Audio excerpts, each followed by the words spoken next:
ఎవరి చేతుల వలన నువ్వు తింటున్నావు, తాగుతున్నావు, ఆడుతున్నావు, పాడుతున్నావు, నడుస్తున్నావు ఆ దేవుని చేతులే. ఈవేళ తల్లి కడుపులో బాల్యముగా ఉన్నది మొదలుకొని 6 అడుగుల మనిషి అయ్యావు అంటే నువ్వు బలవంతుడు కావచ్చు, శక్తివంతుడు కావచ్చు, జ్ఞానవంతుడు కావచ్చు, ధనవంతుడు కావచ్చు. ఆఫ్టర్ ఆల్ దేవుడు చెప్తున్నాడు, మనుషులారా దేవునికి భయపడండి. ఎందుకంటే యాకోబు పత్రిక 4వ అధ్యాయము 7వ వచనంలో వాక్యం ఇలా చెప్తుంది. ఏమని చెప్తుందో తెలుసా? దేవుని యొద్దకు రమ్మంటున్నాడు ప్రభు.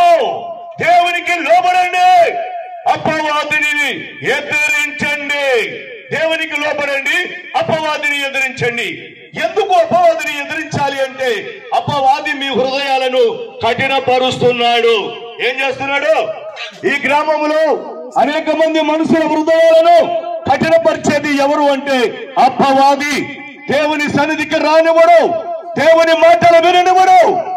అందుకే వారి యొక్క కుయుక్తి ఏంటంటే లోకమంతా నాశనము చేసి సర్వలోక మానవ జాతిని భ్రష్టులుగా చేసి పాతాళానికి పంపించాలని, పాతాళములో మనల్ని పెట్టాలని ఆశతో, మోసముతో, కుతంత్రముతో ఆడుకుంటున్నారు మన బ్రతుకులతో. ఈ రోజు తెలుసుకో, ఒకనొక రోజున గుండె పట్టుకొని ఏడ్చే రోజు వస్తుంది. ఒకనొక రోజున నువ్వు ఇంటిలో కూర్చోవచ్చు, ఈదులో కూర్చోవచ్చు, దేవుని వర్తమానము రమ్మని దేవుడు పిలుస్తూ ఉంటే రానప్పుడు దేవుడు ఒక రోజున నిన్ను పరీక్షిస్తాడు, నిన్ను జవాబు అడుగుతాడు. ప్రియమైన దేవుని జనాంగమా, దేవునికి లోబడండి, దేవునికి లోబడండి. ఇది రాకడ కాలం, జాగ్రత్త. నేను చెప్తున్నాను, రాకడ కాలం. ప్రపంచ దేశాలు సరిగా లేవు. మనము మీరు ఊరికి చివరున్నారు. కారణమేంటో తెలుసా? సముద్రం హెచ్చరిస్తుంది, సూర్యుడు హెచ్చరిస్తున్నాడు, భూమి హెచ్చరిస్తుంది, ప్రకృతి సర్వజీవ కోటి ప్రాణులు హెచ్చరిస్తున్నాయి. కారణమేంటో తెలుసా?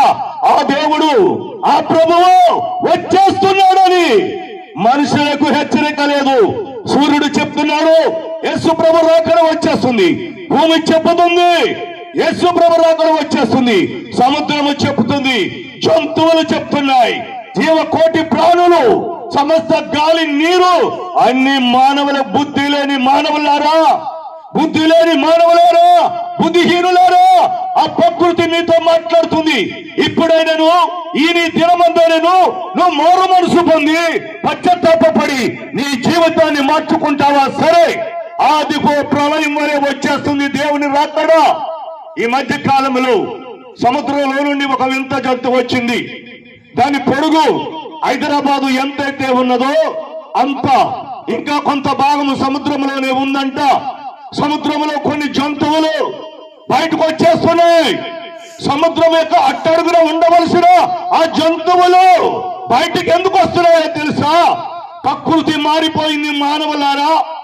రాకడ గడియలు సమీపమయ్యే, ఉగ్రత దినములు వచ్చాయి, ఇది రాకడ గడియలు అని బుద్ధి లేని మానవులకు హెచ్చరించడానికి నోరు లేని జీవ కోటి ప్రాణులు సముద్రం యొక్క గర్భంలో నుండి బయటకు వస్తున్నాయి. అవి సంకేతం ఇస్తున్నాయి. ఆ సంకేతం ఏంటో తెలుసా? ప్రళయం రాబోతుంది. ప్రపంచ దేశంలో భయంకరమైన ప్రళయకాండ జరగబోతుంది. తల్లి జాడ బిడ్డకు లేక, బిడ్డ జాడ తల్లికి లేక, భర్త జాడ భార్యకు, భార్య జాడ బిడ్డకు, భర్త భార్య జాడ తల్లి కూతురు అన్నదమ్ములు ఎవరి జాడ లేకుండా చెల్లా చెదురైపోయే రోజులు వచ్చేసాయి. ఆ జంతువు వచ్చింది బయటికి, అది వికృతమైనది.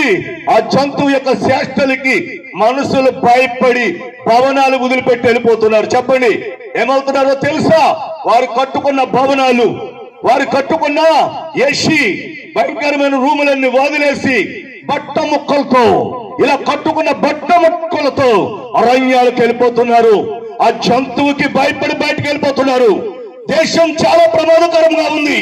నా ప్రజలారా, నా తమ్ముళ్ళు, నా చెల్లెళ్ళు, నేను చెప్పుతున్నాను, ఈ రాత్రి మీతో దేవుడు మాట్లాడుతున్నాడు.